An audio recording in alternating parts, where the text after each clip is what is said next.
नमस्कार, जय श्री कृष्णा दोस्तों। मैं रेखा अपने YouTube चैनल भक्ति ज्ञान सागर में आप सबका फिर से एक बार हार्दिक स्वागत करती हूँ। और त्योहारों का महीना यानी कि कार्तिक का शुभ महीना चल रहा है और माँ लक्ष्मी हमारे घर आने ही वाली है। उसके लिए हम तैयारियां भी शुरू कर चुके हैं और इसी के साथ जो है आज मैं आप लोगों के लिए लेकर आई हूँ धनतेरस की जो है कथा। और इसी के बाद हम चतुर्दशी की कथा भी सुनेंगे यानी यम चतुर्दशी की कथा। तो दोनों ही कथाएं मैं आपके लिए लेकर आई हूँ और इसी के साथ हम जानेंगे कि कैसे हमें जो है इसकी पूजा विधि करनी चाहिए और अकाल मृत्यु से टलने के लिए हमें इसका क्या उपाय करना चाहिए। तो सबसे पहले हम सुनेंगे धनतेरस के बारे में।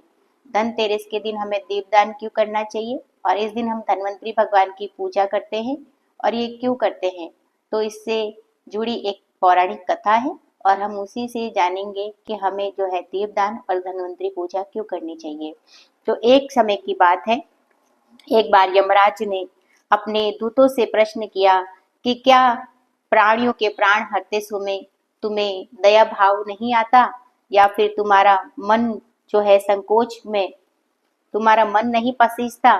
और यमदूत संकोच में पड़ जाते हैं और कहते हैं कि नहीं महाराज, हम तो आपकी आज्ञा का पालन करते हैं और हमें इससे कोई भय नहीं है।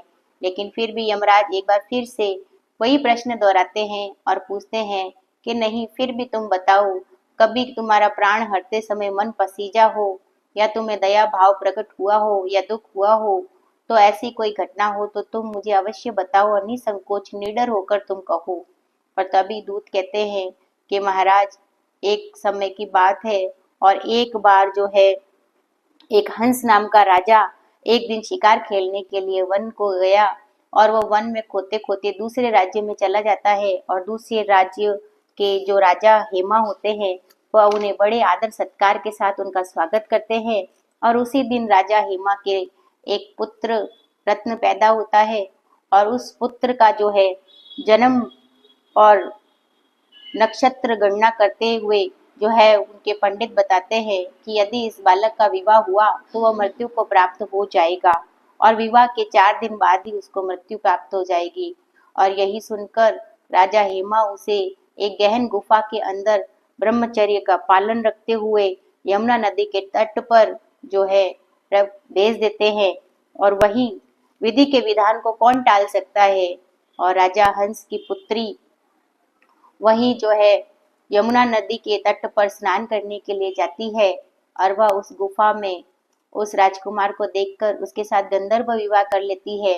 और वहीं जो है उसका चौथे दिन ही राजकुमार की मृत्यु हो जाती है। और उस दिन नवपरिणीता के ऐसे करुणा विलाप को देखकर हमारा हृदय कांप गया और नवपरिणीता व दोनों ही जो है कामदेव और रति से कम न थे। इस ये नव युवक के कालग्रस्त करते समय हमारे आंखों में आंसू थम नहीं रहे थे और यमराज के द्रवित होकर कहा कि क्या किया जाए और विधि के विधान और मर्यादा हेतु हम ऐसा क्या अप्रिय कार्य करना पड़ा। और इसी के साथ तब दूत के पूछने पर यमराज ने अकाल मृत्यु से बचने का उपाय बताया और कहा कि धनतेरस के पूजन और दीपदान को विधि पूर्वक जो संपन्न करेंगे वह अकाल मृत्यु से छुटकारा पाएंगी। और यही से जो है दीपदान की प्रथा जो है प्रारंभ होती है। और इस दिन जहाँ जहाँ जिस जिस घर में यह पूजन होता है वहाँ अकाल मृत्यु का भय पास भी नहीं भटकता। और इसी घटना से धनतेरस के दिन जो है धन्वंतरी भगवान की पूजा का प्रावधान शुरू हुआ और वहीं से पूजा के साथ दीपदान की प्रथा का प्रचलन शुरू हुआ। तो ये थी धनतेरस की कथा और यहीं से जो है हम दीपदान का प्रचलन शुरू करते हैं। और धनतेरस से लेकर अमावस्या तक जो है 3 दिन जो है यम के दीप का दान करने की प्रथा है। और यहीं चतुर्दशी के दिन भी हम जो है चौराहे पर जाकर चौमुखा दीपक जलाकर और दीपदान करते हैं और यम के निमित्त दक्षिण दिशा में चौमुखा दीपक जो है यम के निमित्त हम जलाते हैं। और यह कार्य हमें अमावस्या तक करते हैं। और इसी के साथ जो है हमारी लक्ष्मी जी का जो है प्रादुर्भाव हमारे घर में होता है, तो लक्ष्मी के निमित्त और भी हम दीपदान करते हैं। और ये दीपदान हमें तुलसी के पास और हमारे घर के अंदर सभी जगह करना चाहिए। इसी के साथ जो है हम सुनेंगे नरक चतुर्दशी के बारे में। तो इस दिन जो है सूर्य उदय से पूर्व उठकर हमें तेल उपटन लगाकर, और जो भी महिलाएं कार्तिक नहाती हैं वह इस दिन तेल उपटन लगाकर और नहाए, और अपने नहाने के जल के अंदर जो है गंगा जल डाले। इससे जो है गंगा स्नान का पुण्य प्राप्त होता है। इसी के साथ जो लोग इस दिन सूर्य उदय के पूर्व नहीं उठते हैं और स्नान नहीं करते हैं, तो ऐसा कहा गया है कि वह वर्ष भर के अपने सभी पुण्यों का जो है धीरे धीरे नाश करते हैं। इसीलिए हमें इस दिन जो है सूर्य उदय से पहले उठकर और स्नान ध्यान करके जो है दीपदान करना चाहिए, तुलसी के आगे दीप जलाना चाहिए और मंदिर अवश्य जाना चाहिए, और दक्षिण दिशा की ओर चौमुखा दीपक जलाकर यम के निमित्त दीपदान करना चाहिए। और इसी के साथ वर्ष भर इस दिन स्नानादि से निपट कर यमराज के तर्पण करे, अंजलि देवे, सूर्य को नमस्कार करे और सूर्य को अर्घ देवे। इसी के साथ संध्या समय में दीपक जलाएं, और छोटी दीपावली भी इस दिन कहा जाता है। दीपक जलाने की विधि जो है त्रयोदशी से लेकर अमावस्या तक की होती है। त्रयोदशी के दिन यमराज के लिए एक दीपक जलाया जाता है, और अमावस्या को बड़ी दीपावली का पूजन होता है।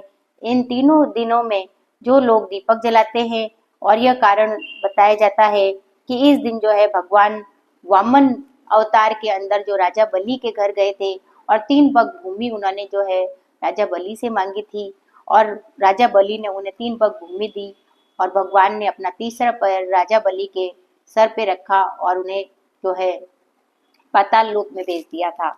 और इसी भगवान वामन के जो कथा के साथ त्रयोदशी, चतुर्दशी और अमावस्या को लोग यम के लिए दीपक दान जलाकर लक्ष्मी का पूजन सहित दीपावली मनाते हैं, और जिससे उन्हें यम यातना न सहनी पड़े और लक्ष्मी जी का सदा उनके घर में निवास रहे।